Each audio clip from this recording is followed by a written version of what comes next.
A man grips a woman in a tense dance, his face twisted with disdain as he condemns her for plotting to murder her own little sister. The accusation hangs in the heavy silence, marking the pivotal moment where her life irrevocably fractured. Faustina gasps awake in her bed, clutching her chest as the vivid terror of the nightmare refuses to fade. Looking around her lavish room, she is struck by an eerie sense of familiarity despite having no memory of seeing it before. Suddenly, the emotions from her dreams surge forward, violently merging with her waking consciousness and unlocking her forgotten past. She identifies herself as Faustina, the eldest daughter of the Duke of Wittgenstein, and fully reclaims the identity of her previous life. The weight of her history settles in, confirming that the tragic woman in the dream was indeed her past self. Born with the blessed features of the twin goddesses, she remembers her destiny was sealed by a betrothal to the crown prince. Though bound by an ancient oath between the crown and the goddesses, Faustina fell deeply in love with Prince Bernhard the moment they met. She eagerly greeted him with a heart full of innocent affection, unaware of the cold reception awaiting her. Her joy was instantly crushed as she realized Bernhard did not return her feelings and looked past her with indifference. The prince's expression shifts to shock as he spots Elvira, demanding to know why the uninvited girl is present. Turning his ire on Faustina, he scolds her for her lack of decorum and demands she show more kindness to her younger sister. The painful truth becomes undeniable as she realizes that the prince's heart has always belonged to Elvira, not her. Despite the rejection, she buried herself in her studies, desperate to mold herself into a crown princess worthy of his love. Yet no matter how hard she tried to please him, Bernhard's coldness persisted, his attention forever drawn away by her sister's bubbly intrusion. Elvira remained constantly by his side, an immovable wedge that drove Faustina further into isolation and despair. Over the years, her unrequited love curdled into a dark, festering hatred that slowly consumed her sanity. Driven to the breaking point by jealousy, she finally succumbed to the darkness and plotted to kill her own sister. But her scheme was discovered by the crown prince before she could act, and her ruin was instantaneous. Her engagement was annulled and she was narrowly saved from execution by her parents' pleas, only to be disowned and cast out. Snapping back to the present, she wonders if these returning memories mean she is reliving the past as a knock sounds at her door. Her maid Rin enters the room, tears streaming down her face as she rushes to fetch the master, relieved that Faustina is finally awake. Overwhelmed by Rin's tearful loyalty, Faustina embraces her tightly, vowing that she will never leave the girl alone again. Her father and brother burst into the room, their faces flushed with relief as they check on her after her days of unconsciousness. Her father admits Faustina was at fault but shockingly declares that the crown prince and Elvira share the blame for pushing her to the edge. Faustina sits silently on her bed, stunned into tears by the unexpected validation and support from her family. A wave of remorse washes over her as she apologizes internally for the selfish acts of jealousy committed by her past self. She realizes she wasted her previous life chasing a man who despised her, blindly ignoring the family who truly loved her. Surrounded by their warmth, she resolves to use this second chance to live a new life, free from the obsession that once destroyed her. Rin excitedly announces Prince Bernhard's arrival, prompting Faustina to vow she will live a life worthy of the people who care for her. Facing the prince in this new reality, she recalls how her previous self collapsed and lashed out at Elvira, sealing his hatred forever. Determined to change her fate, she steels herself with a promise not to mess up the encounter this time. Dressed in her finest gown, Faustina hesitantly asks if she looks okay, while Rin assures her she looks absolutely adorable. Rin excitedly pushes her toward the door, confident that His Highness will surely like her too. Approaching the room, Faustina pauses as the sound of lively laughter spills from inside, making her wonder who he is talking to. The scene reveals Prince Bernhard smiling warmly, engrossed in a joyous, laughing conversation with Elvira. Rin freezes in shock, and Faustina questions why Lady Elvira is present at a meeting meant for her. Forcing a smile, Faustina suggests they shouldn't intrude and tries to walk past the door to avoid the confrontation. Rin panics and grabs her, exclaiming in confusion as Faustina tries to retreat from the scene. Faustina trembles as the scene feels too familiar, recognizing this as the exact moment where her past self exploded in anger. Rin urges her to have courage and enter the reception room, insisting she cannot run away now. Desperate to convince her, Rin argues that His Highness has been waiting for her all this time. Faustina hesitates, realizing that interrupting his happy conversation with Elvira would only make her look like an intruder. The painful truth settles in her heart that the prince is destined to fall in love with Elvira, just as before. She curls into a ball, overwhelmed by the knowledge that she has already lived through this rejection once. Despite knowing the future, she admits to herself that a small part of her had still been hoping for a different outcome. Rin watches with concern as her mistress stops in the hallway, paralyzed by the weight of her memories. Faustina halts and instructs Rin to tell them she suddenly felt unwell, refusing to face the pair inside. Rin looks back at the closed door with a worried expression, torn between her duty and Faustina's sudden withdrawal. Relenting, Rin agrees to make the excuse just for today, and Faustina thanks her with a relieved, tearful smile. Alone in her room, Faustina concludes that their connection must be destiny, given how easily he spoke with Elvira upon their first meeting.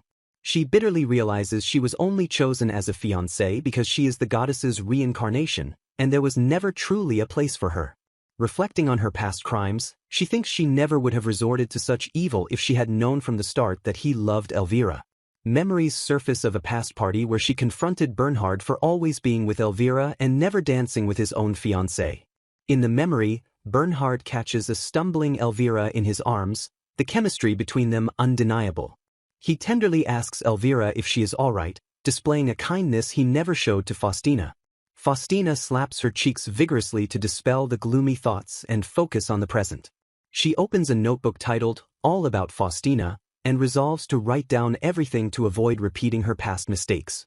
Determined to save herself, she vows never to sacrifice her life again for a hopeless love with a man who already loves someone else. Faustina realizes she only remembers fragments involving Bernhard and Elvira, so she decides to feign poor health to make herself an unfit fiancée. Puzzled by the selective nature of her memories, she diligently records only the events involving the prince and her sister in her notebook.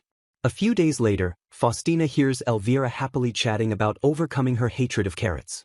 Bernhard praises Elvira for her progress, the two of them sharing a warm and lively moment together. Elvira playfully calls Bernhard cruel as Faustina knocks on the door, prompting Bernhard to ask if there are foods Faustina dislikes. The maid announces Faustina's arrival, and she enters the room to face the pair. Bernhard thanks her for visiting, expressing his gladness that she came to see him. He mentions hearing of her recovery, while Elvira acknowledges her sister's presence with a hint of tension. Elvira visibly flinches, bracing herself for the bullying she expects from her older sister. Instead of lashing out, Faustina smiles and graciously thanks Elvira for keeping His Highness company until she arrived. Elvira stares in wide-eyed shock, completely taken aback by Faustina's unexpected kindness. Flustered, Elvira stammers that she only stayed to keep Bernhard company because Faustina was late, to which Faustina agrees pleasantly. Internally celebrating her success, Faustina realizes that managing her jealousy prevents her from becoming the ugly person she once was. Bernhard breaks the tension by offering to get a fresh drink prepared for them. Faustina accepts the tea with a polite thank you, urging the prince to enjoy his time as well. Gazing at him, she feels a warmth in his presence despite his cool silver hair and sapphire blue eyes.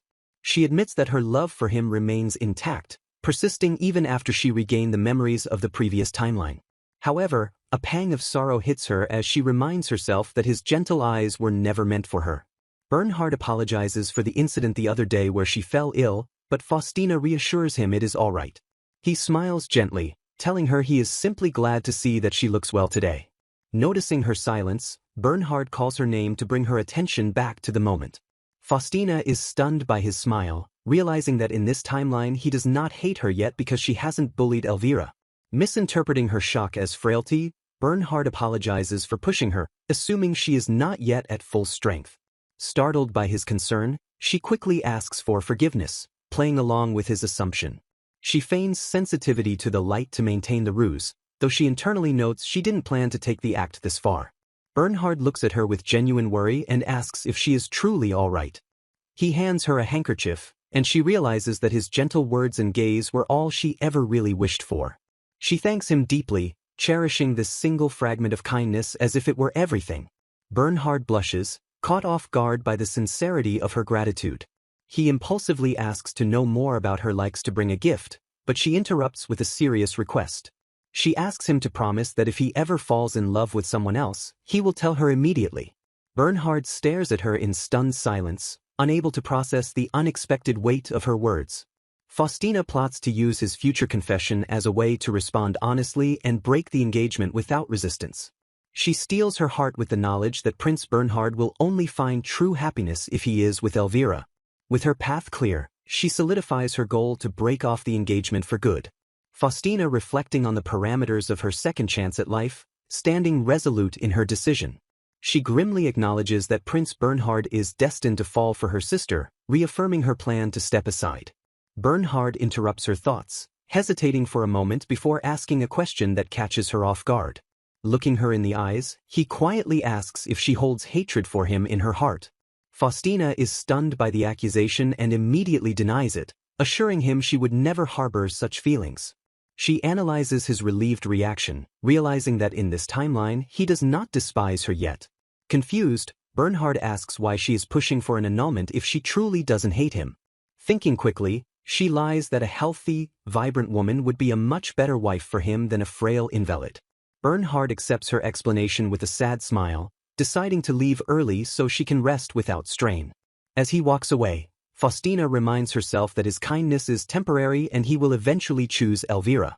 A sharp pain pierces her chest, proving that despite her logic, her heart still aches for the man she loves. In the following weeks, she uses her feigned illness as a shield, refusing to see him whenever he visits.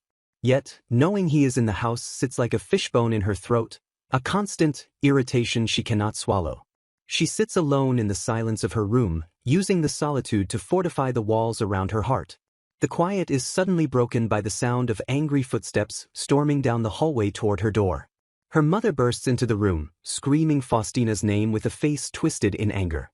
Faustina looks up calmly, bracing herself for the confrontation with the Duchess. Her mother demands to know why she refuses to meet the prince when he has come specifically to see her. Faustina points out that Elvira was with him, realizing her mother is conveniently blind to her sister's intrusion. Flustered, the Duchess dismisses Elvira's presence as irrelevant, making excuses for the younger girl's behavior. Faustina listens with cold detachment, recalling how her mother has always been harsh only to her. A memory surfaces of a young Faustina asking for a simple break from her studies, only to be sternly denied.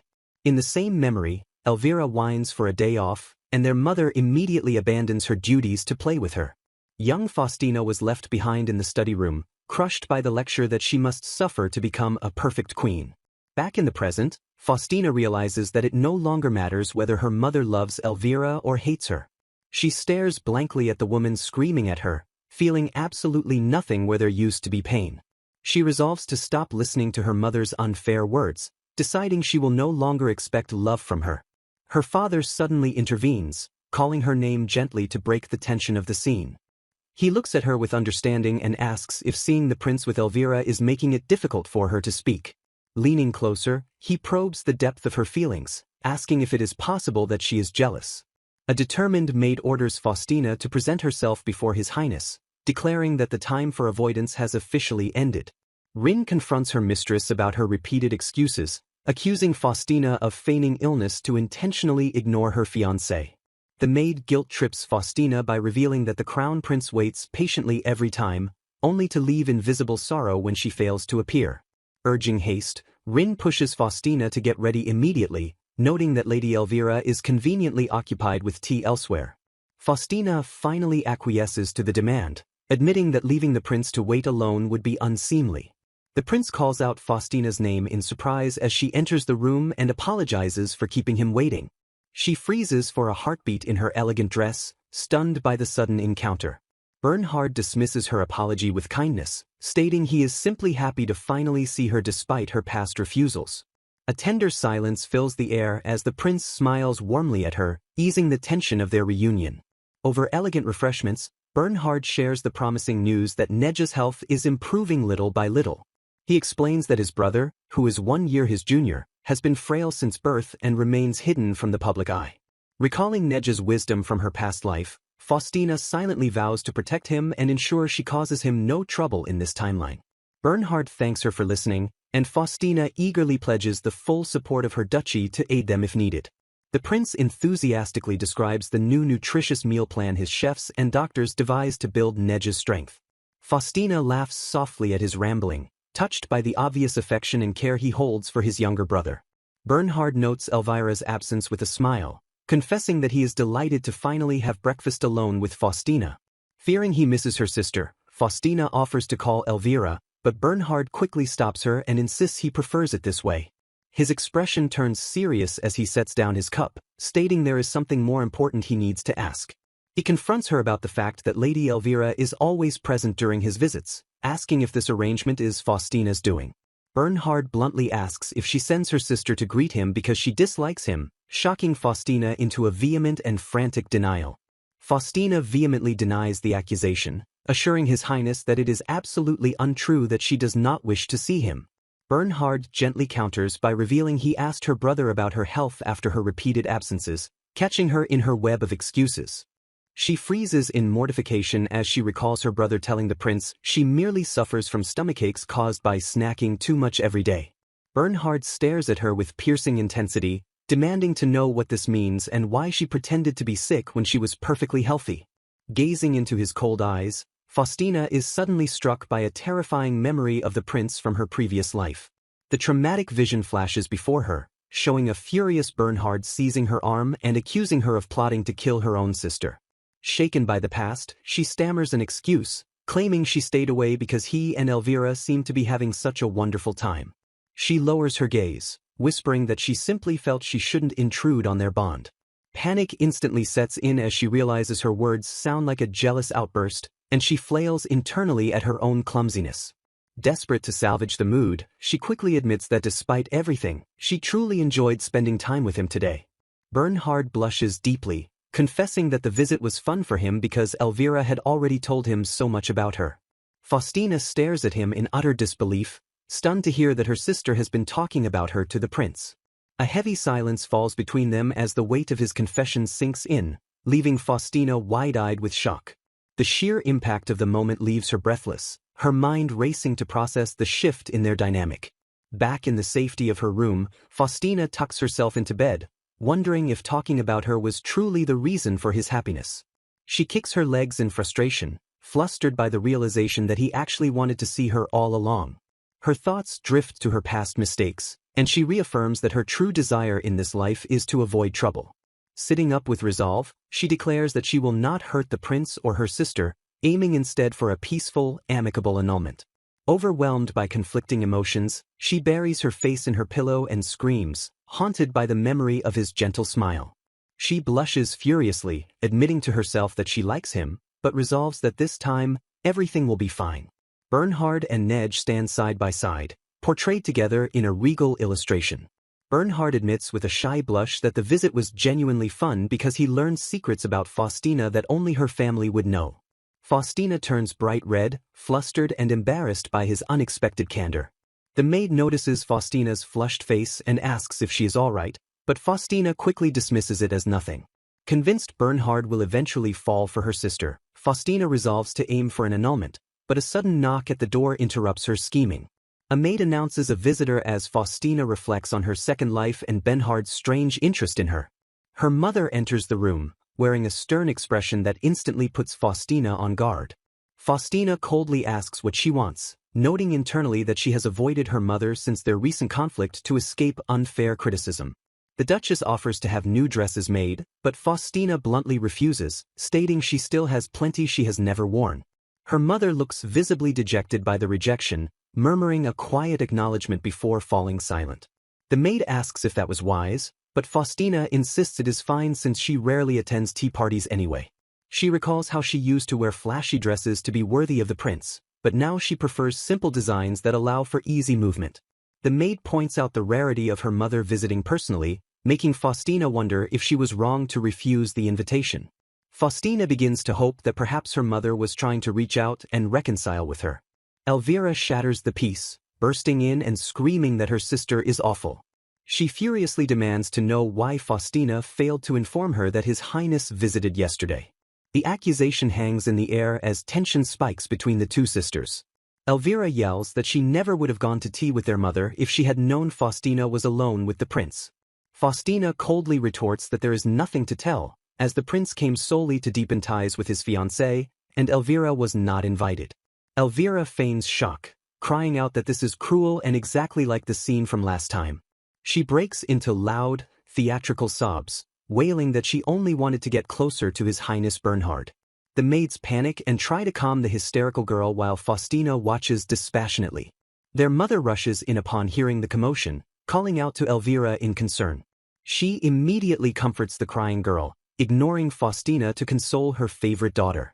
Faustina cynically notes that Elvira is playing the pitiful victim again, casting Faustina as the villain just like before. Turning on her eldest daughter, the Duchess demands that Faustina explain herself immediately. The maid tries to defend Faustina, while Faustina attempts to explain that she merely followed Elvira's wish to be informed. Realizing her hope for reconciliation was a foolish misunderstanding, Faustina admits she was wrong with a heavy heart. Cain steps in to interrupt, pointing out that the prince himself noted Elvira's constant intrusions and questioning who the real fiancé is. He glares sharply at Elvira, accusing her of skipping lessons to chase after the prince and declaring her at fault. Cain reprimands his mother, insisting she stop overlooking Elvira's neglect or the girl will never become a proper lady. The mother agrees to enforce strict study starting tomorrow, but Cain warns that Elvira will be the one to suffer if this behavior continues. Elvira sullenly accepts the directive, muttering a reluctant agreement under the pressure of her brother's gaze. Faustina watches her brother leave, whispering his name with a mix of admiration and relief. She recalls that even in her previous life, Cain always defended her against their mother's bias until the very end. A vivid memory surfaces of Cain arguing with their mother, demanding she stop enabling Elvira's bad behavior instead of helping her. Tears prick her eyes as she smiles, overwhelmed by the realization of his unwavering support. Her thoughts turn dark as she wonders what became of Cain and Rin after she was disowned, assuming Elvira took her place as crown princess. She realizes with a pang of guilt that Cain must have suffered greatly because of her downfall. Cain suddenly flicks her forehead, snapping her out of her thoughts and telling her that she needs to reflect on her actions too. He smiles gently while chiding her, noting that she should have known harsh words would make Elvira cry. Faustina rubs her forehead, unable to hide her happiness at being scolded by him just like a normal sibling. She clings to his arm affectionately, grateful for his presence and guidance. Cain teases her about being heavy, but his tone is warm as he promises that the past tragedy will never happen again. Faustina silently vows to prevent any outcome that would make her brother or anyone else sad in this new life. She steels her resolve, knowing exactly what she must do to protect them all. In the carriage, she plots to make Bernhard believe Elvira is a better match, aiming to end her engagement to the prince. She acknowledges that the engagement is a formal arrangement between houses that will stand until their academy debut. Realizing her frail maiden act failed, she fears that further illness would only label her unfit rather than grant the annulment she seeks. The carriage comes to a halt as the maid announces their arrival at the castle. Faustina takes a deep breath to switch gears, knowing her grueling queen's education begins again today. The towering royal castle looms before her, marking the start of her renewed struggle. She greets the queen formally, apologizing for the worry caused by her recent absence. The queen smiles kindly but assigns a crushing 5 volumes of history, shattering Faustina's hope for a light day. Exhausted after the intense session, Faustina receives praise from the queen for her diligence. The queen invites her for tea, and Faustina reminds herself to keep her guard up until the very end. Over tea, the queen suddenly asks how Faustina addresses Bernhard. The queen suggests calling him by his name since they are engaged, but Faustina insists on using his formal title. She recalls the killing intent in Bernhard's eyes from her past life, terrified that stepping out of line would invite his hatred again. Accepting handmade cookies, Faustina feels a bitter pang realizing Bernhard allowed Elvira to use his name, but never her. Faustina rejects the idea of skipping the queen's lessons for her annulment plan, declaring that she respects her majesty too much to be rude. She sighs with heavy realization, admitting that orchestrating an amicable annulment is proving to be far more difficult than she originally imagined. Desperate for a confidant, she fears that one wrong move could lead to disownment and bring sadness to everyone she loves. She wistfully imagines finding someone else with past life memories, only to dismiss the thought as a foolish fantasy. A maid interrupts her musings, asking if she would like to visit His Highness Bernhard now. Faustina declines, using his sword training as an excuse to avoid an interruption she doesn't actually mind making. Bernhard stands alone against the castle backdrop, his expression clouded with unspoken troubles. Nej notices his brother's distraction and gently asks what is weighing so heavily on his mind. He mentions that their mother speaks highly of Lady Faustina, calling her truly exceptional. Bernhard admits something is wrong, confessing his jealousy that Faustina seems to have a better relationship with Nej than with him. He confides his dilemma regarding Elvira, worrying that his inability to push her sister away might be upsetting Faustina. Nej listens carefully, admitting that without a fiancée of his own, he cannot offer a certain answer. However, he suggests that women often judge a man's character by how kind he is to his own family and others. Bernhard agrees with the logic, while Nej adds with a smile that he would fall for someone kind to his brother too. A warm, silent understanding passes between the siblings as Nej beams with innocent wisdom. Back at the estate, the maids burst in with excitement to announce that a gift has arrived from His Highness. Faustina and the staff gasp in awe as they reveal a breathtakingly beautiful dress sent for the upcoming party. A note from Bernhard asks her to wear it to his birthday celebration, expressing his desire to hear her thoughts. Elvira watches with bitter jealousy, scoffing that the prince is wasting his efforts if he feels unrewarded. Sensing the malice, Cain quietly orders Rin to take the dress immediately to the vault room for protection. He sits down with a grim expression while Faustina looks on in confusion, unsure of his sudden seriousness. Cain narrows his eyes darkly, muttering that he is taking these precautions simply, just in case. Left alone with her thoughts, Elvira trembles with a terrifying mix of humiliation and seething rage. Gazing at the cassia flowers, Faustina realizes her previous self's prayer must have been a desperate plea from a maiden in love. It was a prayer born of an obsessive, one-sided devotion to her fiancé, His Highness Bernhard. Reborn as the Duke's daughter, she remembers how her jealousy drove her to attempt murder when her fiancé fell for her younger sister. Though the final moments are lost to memory, she knows she hurt her allies and now prays only to avoid causing further pain. Her resolve to peacefully annul the engagement is shattered by a shrieking voice demanding to know where something is. Faustina rushes in to find Elvira rampaging through the room while Rin frantically begs the young girl to stop. The maids watch in paralyzed shock as Elvira violates the sanctity of her older sister's private chambers. With a demanding glare, Elvira insists on wearing the party dress that Prince Bernhard specifically gifted to Faustina. Faustina stares in stunned silence, unable to comprehend the sheer audacity of her younger sister's request. A cruel smirk curls Elvira's lips as she arrogantly claims the dress would suit her far better, making Faustina question if this malice was always there. In the previous life, roles were reversed, with Elvira playing the pitiful victim of Faustina's bullying while enjoying the prince's favor. Suspecting a shift in their dynamic, Faustina listens in horror as Elvira callously suggests she just order a replacement. The tension breaks as the Duke enters the room, his stern voice demanding an explanation for the chaos. Before the maids can interject, the Duke reprimands Elvira, reminding her that the dress was a personal gift intended solely for Faustina. He coldly explains that wearing Faustina's gift would insult the prince and make Elvira appear to be a thief. Softening his tone, he kneels to explain that regardless of her desires, such an action would only create an uncomfortable situation for everyone. Faustina exhales in relief, grateful that her father intervened before Elvira's entitlement spiraled out of control. Witnessing Elvira's twisted expression of rage, Faustina is horrified to see the reflection of her own past, villainous self. It feels as though their fates have flipped, with Elvira now descending into the pathetic jealousy that once destroyed Faustina. Recognizing that Elvira is destined to be the future queen, Faustina resolves that her sister must learn the dignity required for the throne. Snapping back to reality, Faustina orders Rin to stop brushing, her mind setting upon a new course of action.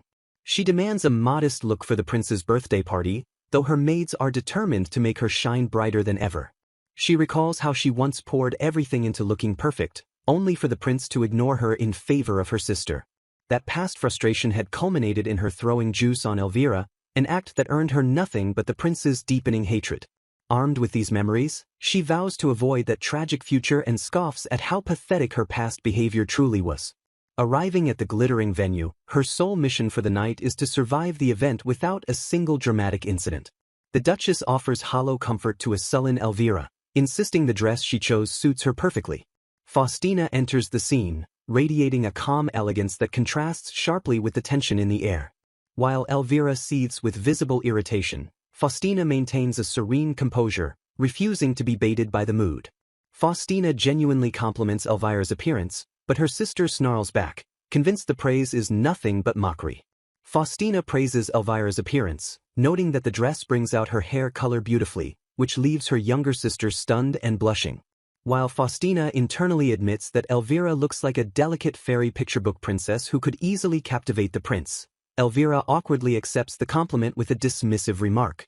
The atmosphere shifts to formal celebration as the announcer proclaims the beginning of His Highness Bernhard's 8th birthday festivities. Prince Bernhard sits upon his throne, graciously thanking Citrin, Ludmilla, and their children for attending his celebration. With a warm smile, the prince turns his attention to Cain, praising Faustina's brother for how much he has truly grown over the past year. Elvira watches the prince with a captivated flush on her cheeks, while Faustina observes her sister's infatuation from a distance. A solemn expression settles over Faustina's face as she stands amidst the glittering party, lost in her own calculations. The maids gush over Faustina's dress, admiring how the real pearls and colors match her eyes, but she notes with melancholy that it is exactly like the last time.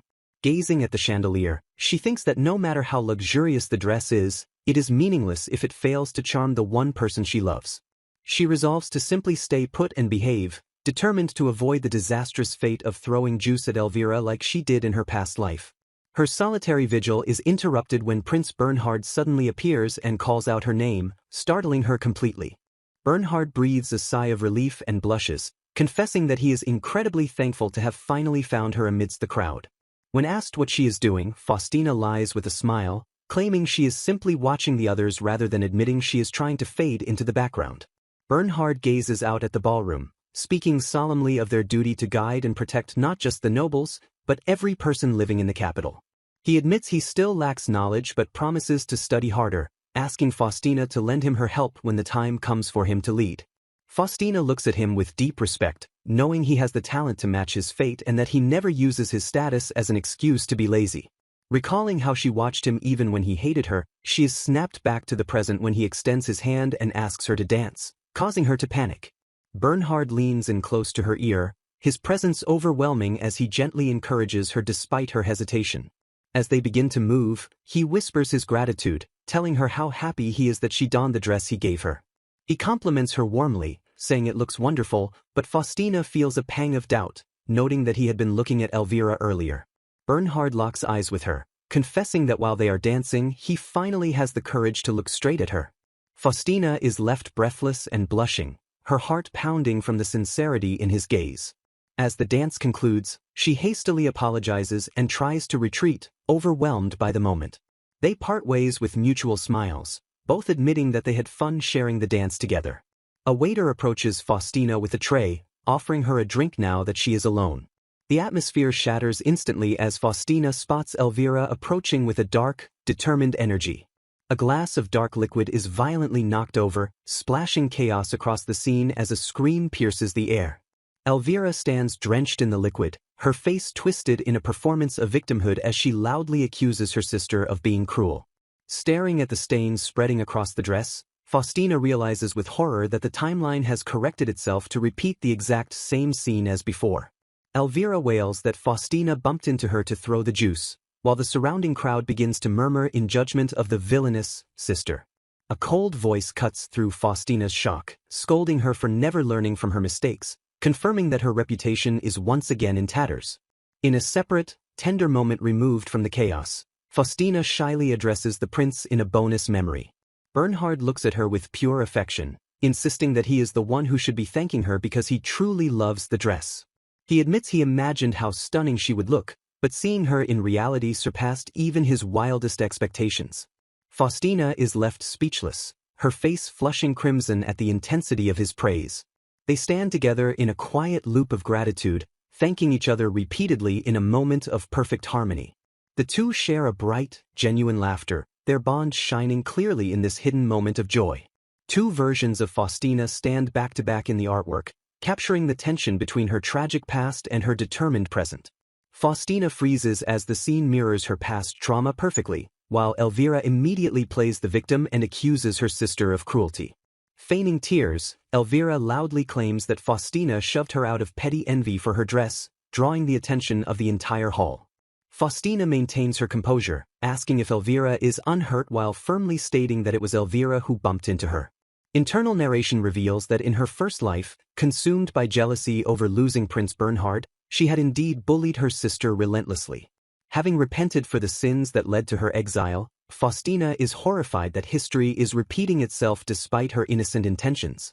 The Duchess rushes to comfort the smirking Elvira, leaving Faustina isolated as the Duke's stern voice cuts through the crowd.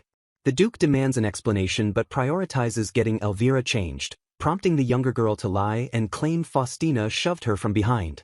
Although the Duke admits it might have been Elvira's fault, he coldly reprimands Faustina, insisting she must uphold the dignity of a future crown princess regardless of the truth. Defeated by his logic, Faustina accepts the rebuke, realizing that her high status burdens her with responsibilities that Elvira is free to ignore. Her mind drifts back to the dance with Bernhard, acknowledging that she had momentarily forgotten her plan to annul the engagement to save herself. The memory of their shared warmth feels like a dangerous lapse in judgment, a fleeting moment where she lost sight of her goal. She admits to herself that she got carried away, foolishly believing that a happy future with Prince Bernhard was actually possible. As the party fades, she interprets this incident as a divine warning from the goddess to stop hoping for a path that isn't meant for her. A spread of decadent sweets and tea sets the scene for the next social gathering, marking a shift in time and location. At the Queen's tea party, the host welcomes the guests, urging everyone to enjoy the festivities to their fullest. Faustina stuffs her cheeks with cookies, unable to recall this event from her past life, until a familiar voice shouting her name interrupts her snack. Prince Bernhard waves cheerfully, and Faustina realizes she can no longer avoid him after refusing his visits since the birthday incident. She apologizes for turning him away previously, claiming her health has improved, though she internally fears that getting close will only lead to disaster. Bernhard beams with pure relief, his face flushing red as he expresses his genuine happiness that she is recovering. Eager to share his world with her, he announces that there is someone special he wants her to meet today. He introduces his younger brother, Prince Naga, who greets Faustina with a polite smile and mentions he has heard much about her. Faustina marvels at the second prince, noting that while his adult self is striking, he is currently incredibly cute. Bernhard fusses over Naga like a worrywart, offering a blanket and asking if he is underdressed, much to the younger boy's exasperation. Watching Bernhard dote on his brother, Faustina is touched to see a gentle, caring side of the prince she never knew existed. A soft smile graces her lips as she finds genuine joy in witnessing the affectionate bond between the royal siblings. Bernhard steps away to handle a greeting, promising to talk later, leaving Faustina alone with the young Prince Naga. With the brothers occupied, Faustina immediately refocuses on her true priority, grabbing another cookie. The scene shifts to the edge of the garden, where the tranquil atmosphere is about to be disturbed by a new arrival. The peaceful moment shatters as Faustina spots Lady Aria of House Laris, a figure she recognizes with heavy significance. Faustina stares at Lady Aria, instantly recognizing her as the former rival who once stood as a candidate for crown princess. Aria tilts her head with an innocent smile, casually asking Faustina how she is doing as if they are old friends. Caught off guard by the informality, Faustina can only manage a confused sound, her mind racing to process the interaction. She frantically wonders why Aria is greeting her like an acquaintance when they haven't technically met in this timeline. Regaining her composure, Faustina forces a strained smile and returns the greeting, noting that Aria still looks pale and sickly. Internally recalling how she once mocked Aria's health, Faustina icily suggests that if the lady is unwell, she should perhaps retire. Aria drops the innocent act instantly, smirking as she commends Faustina for being observant despite her usually vacant expression. The air crackles with tension as the two women lock eyes, a silent declaration of war passing between them. A sudden realization strikes Faustina, her eyes widening as she pieces together the anomaly in Aria's behavior. Faustina voices her suspicion aloud, asking if Aria also possesses memories of their previous life, causing the other girl to gasp. A vivid flashback assaults them, showing Elvira drenched in red liquid from the tragic tea party of the past. Aria clutches her head, her eyes trembling as she admits that she remembers this exact scene. She identifies the current tea party as the setting where the juice incident originally took place. Glaring with intensity, Aria recalls that in the true history, she knows exactly who was responsible for spilling the juice on Elvira. Before the accusation can be finished, Aria stumbles, and her attendant rushes in, crying out that she knew Faustina would cause trouble. The scene dissolves into chaos as the scenario from the game threatens to force itself into reality once again. Arya is lifted into the arms of a servant, while a command is barked to carry her away carefully. Amidst the confusion, a sharp voice demands to know where Lord Cain is, only to be told he is accompanying Elvira. A confrontation ensues in the shadows, where a vow is made to never forget this deed, met only by a dismissal of such suspicion. In a haze of memory, Faustina confronts Prince Naga, accusing him of speaking as if her terrible deeds were trivial. Naga coldly argues that the past misfortune was a necessary sacrifice so that everyone else could eventually find happiness. Faustina shoots back with bitterness, demanding to know why it ended so tragically last time if his logic holds true.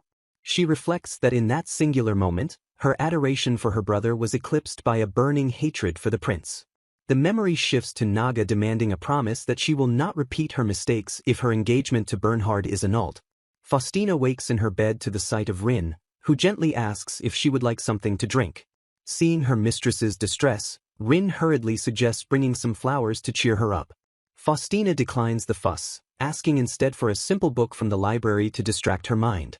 Left alone, she sighs that having collapsed twice now, her reputation must be thoroughly in tatters. She comforts herself with the thought that this weakness is exactly what she wished for, as it will surely secure her annulment. Her mind drifts to a bittersweet image of Prince Bernhard, the memory of their dance lingering like a ghost. A heavy sadness settles over her features as she tries to suppress the emotions that the prince's kindness awakened. Flustered, she buries her face in her hands, ashamed that she let herself get so carried away by his attention. Snapping back to the present danger, she realizes she must confirm the truth, that Lady Arya definitely has memories of the previous life. A tender illustration depicts a younger Faustina and Bernhard sharing a moment of innocent warmth, highlighting the tragedy of what was lost. The grand estate of the Marquis looms under a bright sky, setting the stage for a meeting between two women burdened by the past. Faustina greets Lady Arya with a polite smile, thanking her former rival for the sudden invitation to tea.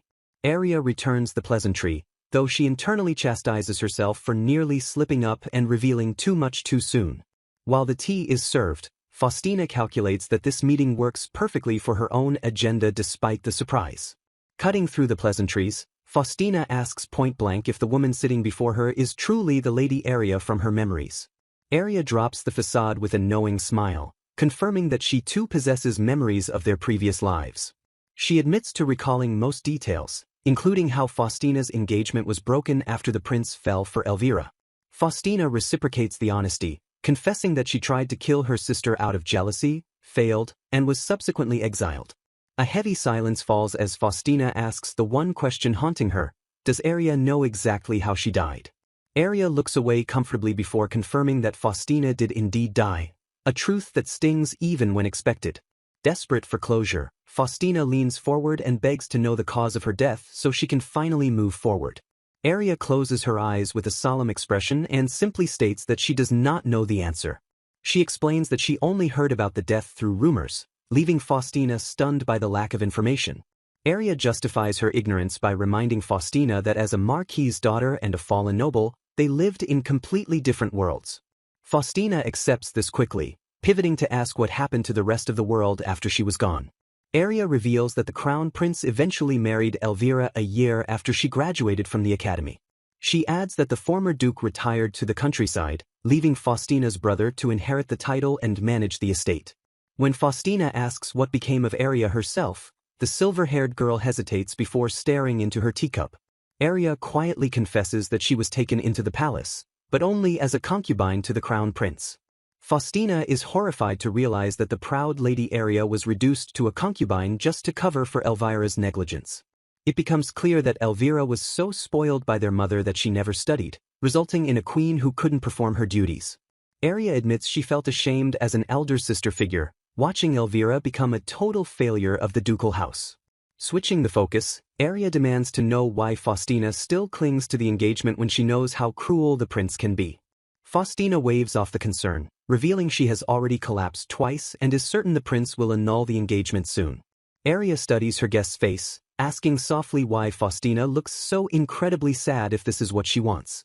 A melancholic smile touches Faustina's lips as she admits that for 11 years of her past life, she truly loved him.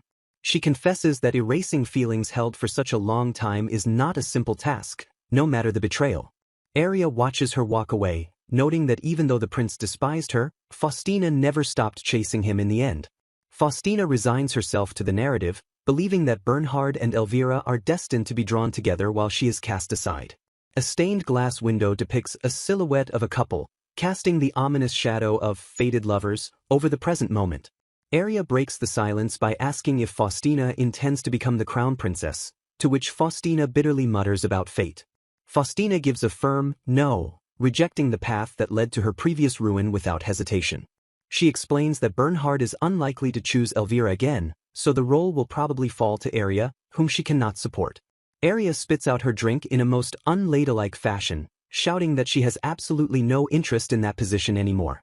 Arya vehemently denies ever loving the prince, turning the tables to accuse Faustina of being the one who clung to him fiercely.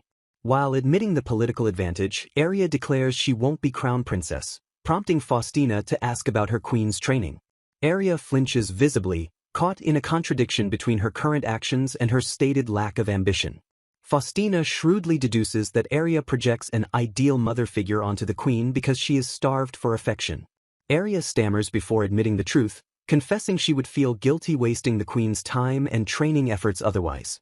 In a moment of vulnerability, Arya reveals she hoped that if she just kept trying, her own mother might finally praise her. She admits she once believed the prince would accept her as his fiancée if she worked hard enough to be worthy. Faustina realizes the villainous mask has slipped, revealing the memory of a lonely girl that still lingers beneath. Recovering her composure, Arya reiterates her lack of interest, but Faustina dryly points out she has already said that. Faustina stares at her former rival and remarks that she is nothing like the person she knew in the past. She tells Arya that her genuine smile outshines any jewel or flower, marking the first time she has seen the real her. Faustina thinks wistfully that if Arya had shown this side to Bernhard back then, the tragedy might have been averted. Pondering why they retained their memories, Arya cynically suggests fate, insisting the prince only had eyes for Elvira. Faustina takes a leap of faith, asking hesitantly if they can be friends in this new life. Arya scoffs, asking who would want to befriend a cruel woman, before quietly admitting she never had friends anyway. When Arya tries to state the harsh truth about her past, Faustina insists they leave those matters behind them. Arya lets out a small, genuine chuckle, the tension between them finally breaking into something warmer. Touching her earring, Arya agrees it might be fun to get along as something other than rivals. Faustina beams with pure joy, securing an unexpected ally in her quest to change the future. Meanwhile, a letter arrives at the royal palace, drawing the attention of a watchful observer who murmurs, well. Prince Nej reads the report in bed, noting with amusement that Arya never told Faustina the real reason she died. He chuckles at the irony, realizing Arya still believes the narrative that his brother and Elvira are fated lovers.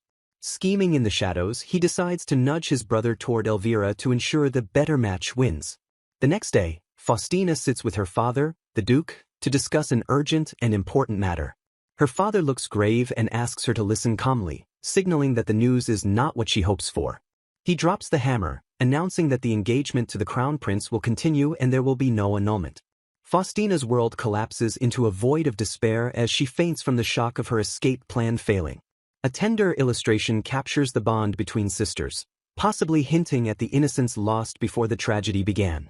The Duke delivers the crushing news that there will be no annulment, and the engagement to the crown prince must continue. Faustina is left reeling in shock, her internal monologue reasserting her identity as the Duke's daughter amidst the chaos. She vividly recalls the trauma of her first life, where jealousy over Elvira stealing her fiancé led to her banishment and death. Desperate, she argues with her father, lamenting that her wish for a peaceful, early annulment has been completely shattered. Trembling with anxiety, she confesses that she lacks the confidence to continue and fears the stress will cause her to collapse again. The Duke looks at her with sorrow, explaining that he petitioned His Majesty multiple times but was ultimately overruled. He reveals a critical concession: if her health fails to improve, the engagement will be transferred to the second prince, Nej. The strict royal pact mandates that the goddess's reincarnation must marry into the line, which is why her specific traits bound her to Bernhard. Faustina considers this new information, wondering if slowing down and accepting her frailty might actually be the strategic move. Her mind races with suspicion regarding the king's motives, questioning why they don't simply switch the groom to Nej immediately. Snapping her out of her thoughts, the Duke hands her a letter that Prince Bernhard specifically requested be delivered to her. Bernhard's letter expresses gentle concern for her health, explaining he chose to write rather than visit to avoid causing her strain. The tone shifts as he mentions that he has already been informed by his father about the decision regarding their engagement. A radiant smile accompanies his written words as he confesses his pure relief and joy that the engagement was not annulled. Faustina blushes deeply, her heart skipping a beat as the sincerity of his affection radiates from the page. The letter concludes with a hopeful vulnerability, as Bernhard wishes that she shares the same romantic feelings he holds for her. Sitting alone in her chair, Faustina is overwhelmed by the confession, struggling to process the complexity of her own emotions. She retreats to the garden to clear her head, crouching by the roses in a moment of solitary reflection.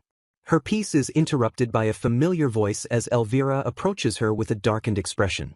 Faustina looks up to see her younger sister looming over her, the girl's face twisted with a mix of judgment and anger.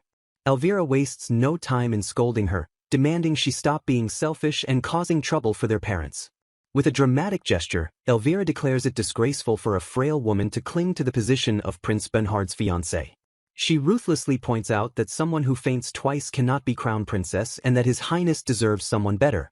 Elvira suggests Lady Aria of House Laris as a replacement, catching Faustina off guard with the name drop.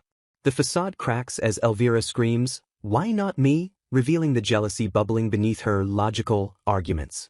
Glaring down at her sister, Elvira snaps that if Faustina truly wants the prince, she needs to study harder and prove her worth. Elvira demands to know why the engagement stands, accusing Faustina of always taking everything away from her. Tears well up in Elvira's eyes as she shouts that Faustina must have begged their father to protect her position. The outburst culminates in a cry of unfairness, with Elvira claiming their father is always strict with her while spoiling Faustina. Elvira screams that the situation is unfair, her bratty outburst echoing through the hallway. Faustina turns away, her expression hidden as she processes the sheer audacity of her sister's complaint. She bitterly recalls how Elvira was the one who stole both her mother's affection and her fiancé in the previous life. Clenching her dress, Faustina trembles with suppressed rage that the girl who took everything now dares to play the victim. She resolves to tell their father the truth, noting that a lazy girl who can't handle daily lessons has no business seeking the throne. Faustina coldly warns the weeping girl that Queen's training is 10 times harsher and mother won't be there to coddle her. She stares down at Elvira, declaring that sending an unfit candidate to the palace would only humiliate their entire house. Elvira is reduced to pathetic hiccups and tears, unable to offer any rebuttal to the harsh truth. Faustina remembers how Elvira's past incompetence forced the royal family to make Lady Aria a concubine just to manage the work. Gazing at the garden, she vows to herself that she will not let that tragic history repeat itself this time. Softening her tone, she advises Elvira to apply the same dedication to her studies that she shows for the piano. She challenges her sister to face the difficulties head-on if her love for His Highness is actually real. Walking away, Faustina admits to herself that despite the betrayal, Elvira is still her sister. She realizes with a heavy heart that she could never completely cut her sibling off, no matter the pain. Her heart skips a beat when she looks up to realize her brother Cain witnessed the entire confrontation. Cain approaches and gently chides her for clenching her fist so tight she is hurting herself. He takes her hand in his, and Faustina braces herself for a scolding about making Elvira cry. Instead of anger, she feels a gentle warmth from his touch that leaves her flushing with confusion. Cain smiles and invites her to change the mood by having tea outside in the nice weather. A table is beautifully set with sweets and tea, waiting for them in the garden gazebo. Faustina cheerfully thanks Volt, the servant who prepared the lovely spread for them. As they settle in, Cain mentions that her birthday is coming up very soon. He notes that she will be turning 8, though it is a pity the party had to be cancelled. Faustina pragmatically replies that it can't be helped, as collapsing at her own party would be a scandal. Cain looks stunned, remarking that he is surprised to hear such reasonable words coming from Fana, of all people. They sip their tea in a comfortable silence, the tension of the earlier argument fading away. Watching her finish her plate, Cain notes with amusement that she ate everything, and she beams that it was delicious. He advises her to stop thinking so hard for now and just enjoy her free time playing. Faustina reflects that things have indeed been chaotic lately, especially with the incident involving Elvira. She looks at her brother, grateful for the moment of peace he has provided. She decides to take his advice and stop thinking about His Highness for a little while. Meanwhile, Prince Bernhard paces nervously with a large gift box, wondering if it looks good. Blushing, he clutches the present and hopes with all his heart that she will like it. A vibrant illustration depicts Faustina radiating elegance in a yellow gown, marking the celebration of a new year in her life. The morning light filters into the room as Faustina awakens to the soft, celebratory greeting of "Happy Birthday." Her loyal maids surround her with warm smiles, offering their heartfelt congratulations on this special day. Faustina gazes out the window, internally acknowledging that today marks her 8th birthday in this second life. She reflects on her identity as a duke's daughter and a reincarnator, noting that unlike the grand parties of the past, there is no celebration this time. Her mind drifts to the tragedy of her previous life, where jealousy over a white ribbon gift led her down a path of ruin and death. She recalls that the ribbon was likely chosen by a servant since the prince disliked her, yet it was cute enough to be a cherished memory. A knock at the door interrupts her reminiscence of how she once wore that ribbon just to spite Elvira. The door opens to reveal the Duchess and a sullen Elvira, the mother's expression unreadable as she enters her daughter's room. The Duchess presents a wrapped box, stating somewhat stiffly that it is a birthday gift from both her and Elvira. Faustina is taken aback when her mother adds that she chose it personally, a rare gesture from the usually distant woman. With a hint of pride, the Duchess insists she put a lot of thought into selecting something suitable. Faustina opens the box to find a bizarre, ugly frog doll, leaving her staring in utter confusion at the thoughtful gift. The Duchess immediately retracts the prank with a "just kidding," revealing the true gift she had hidden behind her back. Handing over the real present, the Duchess awkwardly mumbles that Faustina can use it or not, trying to mask her affection. Faustina accepts the box, surprised that her mother didn't force her usual taste of pink and frills upon her. She carefully unties the ribbon, her heart beating a little faster as she anticipates what lies within. Inside rests a beautiful blue hair ornament, chosen specifically to replace the one that broke during the tea party incident. The Duchess explains she noticed how much Faustina liked the old one, so she searched for something similar to make amends. A nervous tension fills the air as the Duchess asks her daughter how she likes the replacement. Faustina tries it on, and the Duchess confirms with a soft smile that it suits her very well. Emotions swell within Faustina as she wonders how long it has been since her mother looked at her with such gentle eyes. Beaming with genuine happiness, Faustina thanks her mother, her smile reaching her eyes for the first time in ages. The Duchess blushes and looks away, clearly flustered and unprepared for such a sincere display of gratitude. Overwhelmed, the Duchess abruptly excuses herself, dragging a protesting Elvira out of the room in a hurry. Faustina watches the door close, amused by her mother's hasty retreat and Elvira's confusion. Turning back, she finds Rin sobbing into a handkerchief, moved to tears by the reconciliation she just witnessed. Faustina holds the ornament close to her chest, agreeing that it is indeed a truly wonderful present. The peace is interrupted by another knock, signaling the arrival of yet another visitor to her chambers. Prince Bernhard enters with a shy smile, holding a gift box of his own for his fiancée. A terrified Faustina wakes in a cold sweat, clutching her teddy bear as the recurring nightmare haunts her again. In the darkness of her memory, shadowy figures laugh at her despair while she screams in vain for someone to save her. The dream shifts to the memory of her first meeting with Lord Bernhard, recalling the desperate hope that he would be her savior. She remembers the lightning strike moment she fell for him, captivated by his silvery violet hair and lapis eyes. Despite his kindness and dependability, the crushing reality remains that her sister was the one chosen to be his fiancée. Consumed by obsession, she swears to force him to love her, convinced that her love runs far deeper than her sister's ever could. The scene shifts to a bright day as a carriage travels towards the church for the traditional birthday blessing. Faustina relishes the rare private time with just her parents, explaining that visiting the church is a birthday custom in their country. A warm atmosphere fills the carriage as her parents watch her hum a happy tune while gazing out the window. Her mother's expression turns melancholic as she remarks that Arva used to look out the window in the exact same way. The Duke looks pained at the mention of Lady Arva, whom the Duchess explains was his very beautiful cousin. Faustina learns that Arva was a lovely person who fled the capital due to fanatical followers, implying she has since passed away.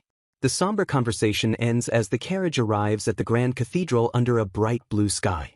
A handsome young priest greets them inside the sanctuary with a gentle and welcoming smile. He offers a solemn blessing, telling Faustina that the gods created her with purpose and that she is loved by them. While he recites the formal prayer for a fruitful life, Faustina silently prays to the twin goddesses for a speedy annulment. As she turns to leave, she adds a silent wish for Bernhard and Elvira's happiness, only to be stopped by the priest calling her name. The priest leans in with a captivating smile, wishing that happiness may be yours in the coming year. Faustina stares at him, momentarily mesmerized by his presence before addressing him as Father.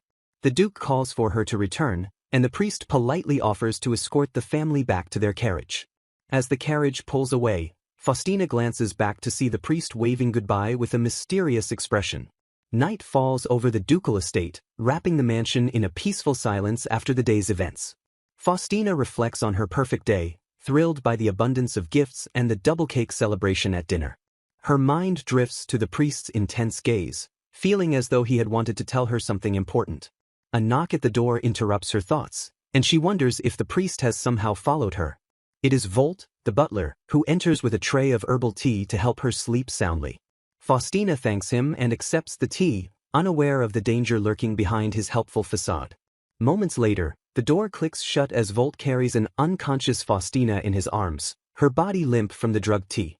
He delivers her to a waiting wagon, noting she looks exactly like Lady Arva and warning his accomplices not to be rough. A voice commands him to get in, signaling the start of a kidnapping plot under the cover of darkness. The butler removes his disguise to reveal a completely different man, smirking as the abduction begins. Faustina slumbers deeply among a bed of roses, completely unaware of the chaos her abduction has unleashed upon the world. Nej watches the events unfold with a twisted delight, finding entertainment in seeing the timeline slip further from its original course. Feigning concern, Nej asks his brother if he is all right, masking his own amusement behind a facade of innocent worry. The narrator reveals that Faustina was kidnapped 2 nights ago, sparking a desperate search by the entire ducal and royal estate. Nej muses that Faustina is just like him, a reincarnator reliving her life while engaged to his brother, Prince Bernhard. He calculates that since she was abducted at 17 in the previous timeline, this early deviation must be terrifying for her. Putting on a performance of brotherly support, Nej assures Bernhard that the goddesses will surely protect his fiancée. Internally, however, Nej fights the urge to scream with excitement, thrilled by the unpredictable changes in this new sequence of events. He realizes that if Faustina dies now it would be inconvenient, noting that unlike the last timeline, Bernhard cannot simply go save her himself. Bernhard bursts into the room calling out for his father, his face etched with exhaustion and desperation.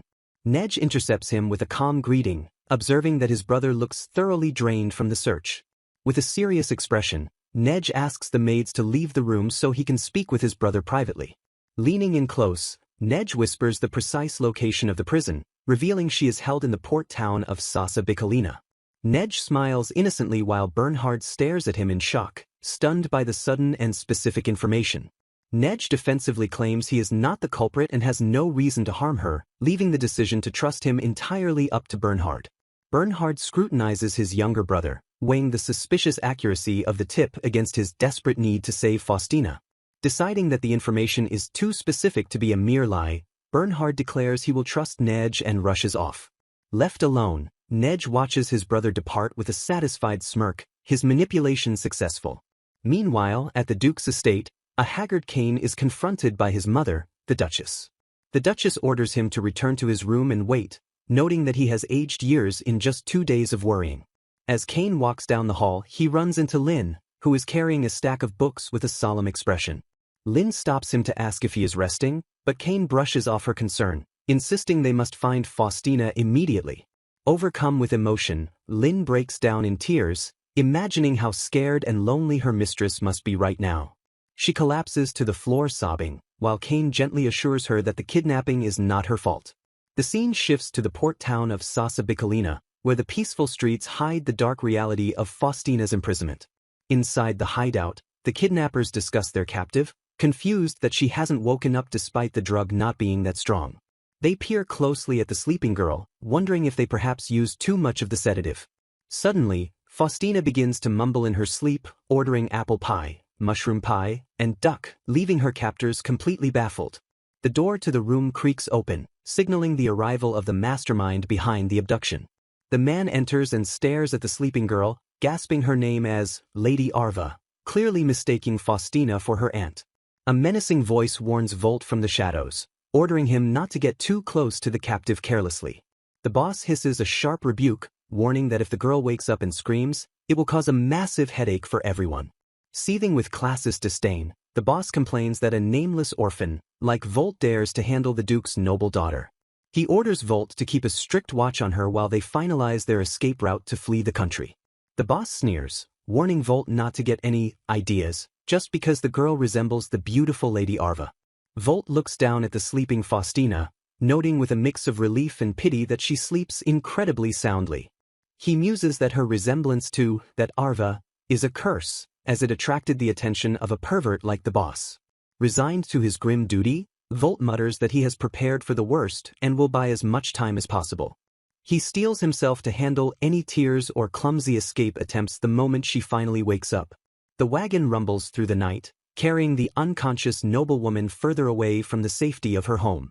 Darkness shrouds the landscape as the kidnappers navigate towards their hideout, avoiding the main roads. Inside the cramped carriage, the silence is heavy, broken only by the rhythmic creaking of the wheels. Volt maintains his vigil, his expression unreadable as he watches over the girl who is the center of this dangerous plot. The journey finally ends as they arrive at the port town, the salty air signaling their distance from the capital. Faustina is carefully moved from the wagon into a hidden room, her slumber still unbroken by the transfer. She is placed on a modest bed in a dim room, where another figure is already waiting in the shadows. Slowly, consciousness begins to return to her, the fog of the drug lifting as she stirs in the strange environment. Faustina wakes fully and marvels at how they slipped past the guards, shocked that she was abducted while completely asleep. She introduces herself to the boy in the room, clarifying that she wasn't threatened but rather carried off like luggage. The boy introduces himself as Vered, watching her with a guarded expression. Faustina asks what will happen to them, feeling an inexplicable sense of familiarity with Vered as if they have met before. Vered lists the grim possibilities: ransom, being sold to a sadist, or sacrificed by a cult due to her rare appearance. When Faustina asks about escape, Vered cynically replies that if there were a way out, he would be gone already. A heavy silence falls between them as the reality of their helplessness begins to sink in. Faustina observes Vered closely, trying to place where she might know him from in her memories. Vered seems resigned to his fate, his attitude suggesting he has been trapped here for some time. Despite the danger, Faustina feels a strange calm, though she drifts back into a doze. Her stomach betrays the tension as she mumbles in her sleep about apple pies, mushroom pies, and duck. The door unlocks with a heavy click, and the boss enters, gasping the name Lady Arva as he stares at Faustina. Faustina reasserts her identity as a duke's daughter, burdened by the heavy memories of a past life where she was the villainess. She recalls the bitter end of her previous timeline, where jealousy over her sister stealing her fiancé led to her exile and death. With a determined smile, she vows to change that tragic future, setting her sights solely on a peaceful annulment. The carriage suddenly jolts, shattering her internal monologue and leaving her and Vered in a state of confusion. Panic sets in as Faustina realizes this kidnapping event never occurred in her past life, confirming the timeline has dangerously diverged. The door is thrown open, and Faustina looks up in shock to see her rescuers breaking into the hideout. A young Prince Bernhard stands before her, but Faustina is baffled by the presence of an adult version of him standing right behind. A blinding flash of white fills the space between moments, marking the transition from despair to the shock of rescue. Rubbing her eyes, Faustina wonders if the stress has finally made her hallucinate, unable to believe the impossible sight. The young Prince Bernhard steps into the room, and Faustina stammers, asking why His Highness is in such a dangerous place. The adult look-alike looms beside the prince, prompting Faustina to demand the identity of the mysterious man. The man casually critiques her wrinkled dress, while Vered offers a sarcastic introduction, claiming the stranger is a fellow victim. The stranger deduces Bernhard's identity just as the kidnapper returns, freezing the group with a shout. Desperate, the kidnapper grabs Prince Bernhard, holding a knife to his throat and threatening to kill him to secure an escape. Faustina screams the prince's title in pure terror as the blade presses dangerously against his neck. In a blur of motion, the mysterious adult man strikes from behind, while Faustina covers her eyes to block out the violence. With a swift, brutal chop to the neck, the man knocks the kidnapper unconscious, freeing the prince instantly. Bernhard drops to his knees beside Faustina, his voice trembling as he whispers his immense relief that she is safe. Faustina stares at him, stunned to see the usually composed prince reaching out with a shaking hand. Overwhelmed by the adrenaline, Bernhard coughs violently, causing Faustina to cry out in concern for his health. The emotional moment is interrupted as the mysterious man calls out, "Hey, Ben," shattering the formality. Bernhard addresses the man as Lord Seal and Uncle, apologizing for the trouble while Verd looks on in confusion. Seal smiles warmly, his eyes closing in relief as he brushes off the apology, stating he is just glad everyone is safe. The group settles into the carriage for the journey home, the silence hanging heavy until Faustina nervously addresses the prince. Bernhard introduces Seal as his father's younger brother, shocking Faustina, who realizes he is the priest she met earlier. Seal explains that he denounced his succession rights long ago because his mother was a commoner, distancing himself from the throne. He insists on being called just Seal, expressing a strong distaste for being referred to as the king's brother. Vered cuts in with a smirk, noting that Seal's name is still on the royal list and the king would never let him go that easily. Seal introduces Vered as his childhood friend, causing Vered to deny it instantly and claim they are complete strangers. Ignoring the denial, Seal reveals he saved Vered from the slums, while Bernhard notes how suspicious it is that they met in prison by coincidence. Seal asks Faustina if she is tired yet, his tone gentle as he observes her condition in the safety of the mansion. Bernhard agrees that she must be exhausted, and Seal kindly suggests she lie down if she wishes to rest. Seal reveals with a knowing smile that she has actually been asleep for 2 whole days since the abduction. When Seal teases that she thinks with her stomach, Faustina flusteredly explains she dreamt of eating pies and being chased by ducks. She details the bizarre nightmare where eating pies stopped the ducks, but trying to wake up provoked them into a chase. Seal chuckles and suggests she thank the ducks, noting that their absurdity likely protected her from feeling the true terror of her situation. Seal decides they will rest at the mansion for the night, assuring her that messengers have already informed her family of her safety. Faustina exhales in relief, her anxiety melting away knowing her parents won't be left worrying in the dark. As Seal orders a light meal prepared for her, Faustina's stomach lets out a loud growl, betraying her hunger instantly. Faustina cheers with childish delight as a cart of tea and sweets is wheeled into the room. While Faustina beams at the food, Verd abruptly drags Prince Bernhard away, insisting he isn't finished with him yet. The spread of scones and sandwiches looks delicious, and Faustina eagerly agrees to dig in immediately. As she eats, her mind drifts back to the chaotic rescue, specifically the vision of the adult prince she thought she saw. She frantically wonders if that vision was a hallucination or a repressed memory from her past life, questioning if she had forgotten a previous kidnapping. Bernhard watches her with a complex expression, sensing that something about her reaction or the situation doesn't quite add up. Faustina catches his gaze, silence stretching between them in the opulent room. Unable to hold back, she asks the prince directly why he risked his own safety to come and rescue her. Bernhard apologizes for causing her concern, explaining that he begged his uncle to let him come because he trusted Seal's strength. He pauses, the weight of his true motivation hanging in the air before he speaks again. Blushing deeply, Bernhard confesses that he simply couldn't stay behind because he was so incredibly worried about her. Faustina stares at him wide-eyed, her heart skipping a beat at his raw honesty.